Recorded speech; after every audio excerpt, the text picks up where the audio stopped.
আমরা কি বানাচ্ছি বলো তো সবাই?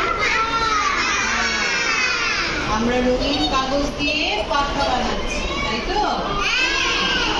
কাটি কাটি বানিয়ে দিয়েছি, একটু হাত তুলো উপরে, পাখা সহ হাত তুলো। সুন্দর। সবাই কিন্তু এভাবে বানানোর প্র্যাকটিস করবে, ঠিক আছে? পাখা কিন্তু অনেক সহজ একটা জিনিস। বারবার এক ভাঁজ দিবে, তারপর আরেকটা ভাঁজ করবে, ঠিক আছে? এভাবে ভাঁজ করে করে সুন্দর করে তৈরি হয়ে যাবে আমাদের সুন্দর একটি পাখা।